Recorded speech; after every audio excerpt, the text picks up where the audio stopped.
মানুষের সেবা করাই যার নেশা, তিনি হলেন প্রান্ত আহমেদ ভূঁইয়া। পরবর্তী প্রজন্ম হবে পথশিশু মুক্ত, এই প্রত্যয়ে আমরা থাকব যুক্ত।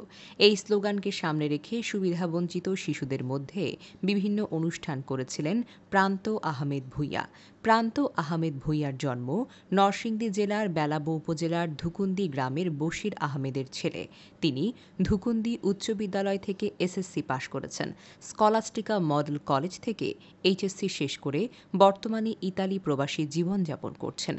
প্রান্ত আহমেদ বলেন, আমি স্বপ্ন দেখি সমাজকে বদলে দেওয়ার, স্বপ্ন দেখি পৃথিবীর সকল মানুষকে নিয়ে মিলেমিশে ভালো থাকার। তিনি 2019 সালে প্রথমবারের মতো কমলাপুর রেলওয়ে স্টেশনে সুবিধাবঞ্চিত শিশুদের নিয়ে স্বেচ্ছাসেবী অনুষ্ঠানের মধ্য দিয়ে স্বেচ্ছাসেবী অঙ্গনে যাত্রা শুরু করেন। নরসিংদী ভৈরব রেলওয়ে স্টেশনের বাচ্চাদের নিয়ে শুরু করেন আলোর পথ নামের পথ শিশুদের স্কুল। এই স্কুলে শিশুদের মনে ভালোবাসার স্থান পায় প্রান্ত আহমেদ। তাদের জন্য সাপ্তাহিক খাবার, নতুন কাপড়, শীতের কাপড়, ঈদের কাপড় সহ নানা খেলাধুলায় আয়োজন করে থাকেন এবং দেশের প্রাকৃতিক দুর্যোগে ত্রাণ সামগ্রীর সহযোগিতা, রক্তদান সহ অনেক সামাজিক কাজ করে থাকেন।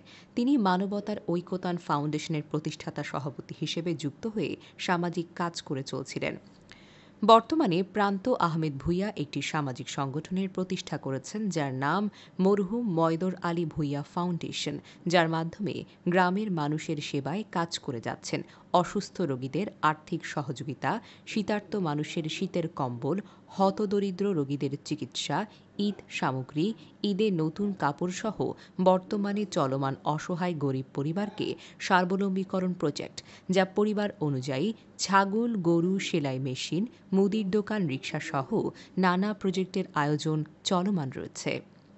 প্রান্ত আহমেদ ভূঁইয়ার স্বপ্ন, আমি একদিন এই সমাজ ও দেশকে বদলে দিতে চাই। সমাজের বিভেদ, মানুষের সাথে মানুষের বৈষম্যের দেয়াল ভেঙে হেসে বাঁচতে চাই সবাইকে নিয়ে একই সাথে।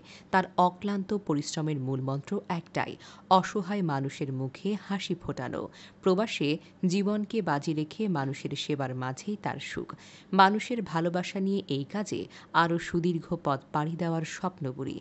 সামাজিকভাবে সামান্য সুনজর সামাজিক ও মানবিক কাজে আমাকে আরও অনুপ্রেরণা জাগাবে।